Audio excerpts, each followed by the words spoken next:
like even placed or line up to sound conversational, like there was an exchange leading up to these answers. It just sounded like random phrases and words thrown together um, instead. All right, another deeply personal track because of the content on it was Show Her. So what do you guys got for that? Yeah, I really appreciated their honesty in this track. So, like, just like all these other songs, the bars are really nice. Like, they got good rhyme schemes. Everything's happening here is like perfect, like formula for good hip hop. I just feel like at this point in the album, though, like every instrumental is really similar. So, like at this point in the album, I'm starting to notice. I'm like, wait, I thought I heard that already. So there wasn't very much variety to the music here for me, and so that's kind of I call this like I fall into a slump when I'm listening to the albums. This is where I started getting finding a slump here. It's like, like a hitter, if they're in a slump, then just nothing's hitting for you all of a sudden, and so I fell into a slump here a little bit too, because I wasn't really I appreciated what they were trying to do with the hook. I didn't really feel like the hook fit, and yeah, so the hook just kind of tanked the song. Even though those verses are really nice, the bars, the honesty, how candid they are on the mic, this is really great. I just felt like just as a complete song, it was just okay. Yeah, I thought it was a good record. I like the way Murs laid out the story of him finding his boo thing, you know what I mean? And then Dee-1 exposing the broken relationship he had with his sister was really heavy and unexpected following Murs' verse, you know what I mean? Um, like you said, the transparency was something that struck me right in the heart. I think sometimes a lot of us, we take for granted the relationships that we do have with family, you know what I'm saying? And there's a lot of people who don't have that same kind of relationship, and it kind of reminds you to value those relationships, and also stirs the hearts for people to reach out to somebody, you know what I'm saying, who may not have talked to, for years. So I think this verse had a greater purpose than just these sharing his heart, but hopefully it will motivate those who may be broken to mend those type of relationships. Our God is a restorer. He's a healer, not only of the body, but of relationships as well, of lives and hearts. And a record like this, is something that can most definitely be used to do so, regardless whether you're a believer or not. What are your thoughts on the track Get Blue? Bro, I didn't know what the record was going to be about. When they was like, Get Blue, I was like, are you talking about Jet Blue? You sell some blue? You got dandruff? I didn't know which way the Blues Clues. You know what I'm saying? It was saying, and it was like, so the sample came in, she was really, I wonder, it was really, really, really soulful. These brothers out here made a song about the struggle of fighting sexual temptations and the depression that comes along with it, and losing the battle in one swoop. I dig the message because it's something that many struggle with. I felt the concept was cool. I wish that there was an actual hook on this joint. I think that would have made it like more like Richard. They had somebody really like soulful, like singing on that joint. Honestly, like, man, I can't say I've ever heard a song like this. Like, yeah, you know what I'm saying? That's what's cool about like a collaboration like this. This is two artists that don't have to fit inside any box. They can talk about all these taboos that like people don't normally talk about. And so that was really dope to me. But again, like some of the songs earlier, I'm probably not gonna go bumping this one, like with the top down or something, But I thought it was a really solid track. Yeah, I wish there was a hook on this one. But everything sonically, lyrically, everything was dope. So I mean, it's just the concept was just out of the box. I mean, yeah, nothing like it. Yeah. Right. And it had a good bounce too, bro. That was the thing, like the way that the sample was. I'm sorry, just thinking like artistically, it had a really good bounce in a pocket where the melody. I'm in my head when I was listening. I was like, oh man, yeah. You know what I'm saying? No. Yeah, I agree. But you know what I'm saying? But it was still a dope record. You know what I'm saying? It's still a dope record. And everything, this is like a buffet. You're going to get something that you like regardless of what record that you're in. You know what I'm saying? Right. From Dee-1. You know what I mean? Because they put in that hard work, which takes us to the next record, right, Justin? Hard work, which is the actual final track of the record. Thank you for the segue, Mr. Cutright. what's really cool here towards the end of the album, I'm like just trying to like digest everything as it comes. And just like normal, like even though I've listened to this album a couple times now, this was just a one take hit, so I didn't like hit pause, rewind anything. I really appreciated D1's style throughout the whole album. Like he has this ability for like what he says to just feel like really raw and just off the top of his head, but also just genuine and just who he is. And so I really dig that, just as like, man, it's just so raw and fresh. Like it's almost like he's freestyling about this, but it's really dope. So like him saying reality will sting you like a bumblebee, like the way that fit into what he was saying around that wouldn't work in just on its own, but like in this context, I'm like it just works perfectly. So it's really dope how you can be a MC that can say something like that and make it sound dope. That's all. That's a long way to say that, but I really like this. This track just goes really hard. I really like this. This is a great way to end the album. You always want to end on a high note, leave someone with something to think about, and so this was really dope. Word, word. I think that that it was encouraging to hear, um, especially from Murs' perspective, being a West Coast legend. You know what I mean? Um, that he was just talking about him navigating the space without having a machine backing you, working putting in them 10,000 hours.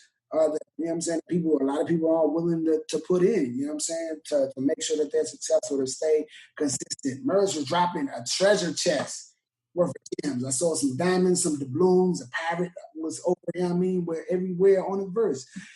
I also love the way how D1 opened up about his fears of signing with a label. You know what I mean? Due to mistreatment and shitty dealings in the past. I feel like Tribe Called Quest said it best, industry rule 4080. Industry people are shady. Yeah, but it's like it said that honesty, that encouragement, it was something. It almost felt like it was like a give back to say, hey, you guys that are listening, that are other artists that are upcoming, you guys that are trying to work hard to press towards your dream, know said that it's going to take hard work. Success is on the other side of the sweat equity that you got to deposit in. Yeah. Tell you some of the stories of the hard work that we put in to make this happen. And the final track is the Free Mac outro, which I'll talk on this a little bit. I think it's really fresh and dope to see two artists actually freestyling on a track. And not only are they freestyling, they're doing it well, and they're passing it back and forth in a playful manner. And I referenced that other interview I did with them before, and like that was legitimate. Like it wasn't staged. They didn't think about what they were doing. It was just an actual like playful back and forth response, which was really dope to hear that. And you have records in hip hop. I'm thinking of Gavi's Heathens, where he has that last track where he's in the studio talking to everybody who's in the studio with him and kind of talking about how the album came together. And so many artists have done this, where that final track, they're just shouting people out and talking seemingly forever. J. Cole does it. But this was like a new take on it. Like they actually rapped their outro and kind of what was happening in making the project. So I thought that was a really dope thing to do, and that added a little bit of a unique layer over your signature "Let's Talk" on the outro track. It started out like where they're just having a little banter, we find out that Murs broke his ankle playing basketball with D1, and then they start rapping. Like I thought that was really dope. And also like a note I had here is like I swear every D1 project I've heard, he says something about Free Max, and so I think it's a thing, like that's Mac the legend, from No Limit. He's in jail, and a lot of people, think he might be there. What's the word? He's innocent, and so there's like this movement to try to free Mac and get him out of jail. I'm not sure what that is. I think D actually might have a relationship with Mac, but it's cool to see that he stays on that charge to just a way to shout out Mac. Having fun and being themselves. The freestyle, hilarious, especially Murs' impression of New Orleans rappers, how they sound like pastors. Oh, Southern pastors when they go on, you know what I'm saying? They sound like old Southern preachers. Bro, I was rolling, bro, because that's how most Juvenile, BG, Lil Wayne, you go down, all of them, even D1, sound like when the Southern Baptist preachers start to do this, they just don't do the. They just, you know what I'm saying? That thing was hilarious. Also, it's dope to hear the story of how the brothers linked up, how their relationship had grown. I did not know that D1 did not know what a Prius was. It's a Prius, bro. It's I don't know, man. Maybe I'm just blessed to see a Prius, electrical gas car. You know what I'm saying? A little toy box, a Prius. Man, so it was just a lot, and found out Murs ain't got no skills on the basketball court. You know what I'm saying? Like how we are on this thing having a conversation, that's how the outro was. Them being silly, them being themselves, going in over a beat. It was wonderful in the album just to show, the unity, the fluidity, the synchronicity, and other idity lines, you know what I'm saying, in there. Also, on this album, bro, one thing that you cannot say if you did not know, D1 is an MC. There's a difference between a rapper and an MC, and D1 is an MC, bro. 100%. 100%. 100%. Yeah. I mean, on this album, he didn't need the super trap, how 808s, whatever, to carry him. He let his lyricism and his energy speak no matter what the record was. He had standout bars, stories, you know what I mean, and stood toe-to-toe, you know what I'm saying, did not get left behind by a legend like Murs. So right. he stood his ground, and it was an awesome project, bro. Yeah, that's the thing too. When you do a collab, like you have to make sure you don't get outshined by the person you're collabing with. Right. So both of them bring out the best each other in that competitive spirit. Okay, so everybody watching, that was the pen portion of He's the Christian, I'm the Rapper. Now we are going to add D1 and Murs to the mix to play some games and then break down the 101 with them. So here's the fade. Today we have very, very special guests because we have two guests. We have an indie hip hop legend in Murs. Say what up, Murs. What up, though? And we have the New Orleans born Mr. Mogul himself, upcoming legend, D1. Wow, what it do? And they just dropped their joint project, He's the Christian, I'm the Rapper. So we're gonna jump into this thing. If you've been watching so far, we just reviewed their project. We let you know our honest thoughts about it. We gave it the critique. Now we're gonna ask them some questions about it. But before we do that, actually, we're going to play some hip-hop related games. So this would be the game portion of Pen Game 101. The pen is us talking about the project. The game is playing the game, and the 101 is them taking us to school about the project. D1, you could appreciate that as a former teacher, I'd imagine.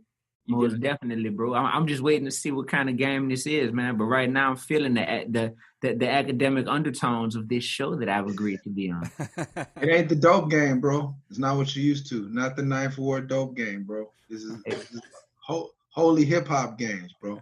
Hey, man, no dry snitching, partner. The first game is called Build a Bar. Each of you guys is going to get 2 words thrown to you, or 1 word thrown to you by Cutright. You have to rap this word in a freestyle. You have to use it within 2 lines. And then at the end of that, the next one of you is going to go for another 2 bars. And we're going to go back and forth till we do an 8-bar verse. So we're going to take you to school, bro. All right, so Dio, you're going to go first. Merge, you're going to go second, we're going to go, from light to dark, we're going to get it in. That's how we go. So the first word, Dio word, is Baconator. You started off. When you finish, I'm going to throw the next word to Murs. Murs, when you get it in, I'm going to throw it back to D1. We're going to get it in. You know what I mean? All right. So the first word, Baconator. All right. Uno got them hot balls. You know I'm known to bake a hater. You'll never catch me at Wendy's eating on a whack Baconator. Humidifier. When I got some wet clothes, I put them in the dryer. My kid got asthma, so we use a humidifier. Prius. Man, I'm from New Orleans. Don't talk to me about no Prius. Old school NBA fan. Shout out to Reggie Theus. Alfredo sauce. Oh man, okay. I always put ketchup in my Alfredo sauce. You nothing but an employee. You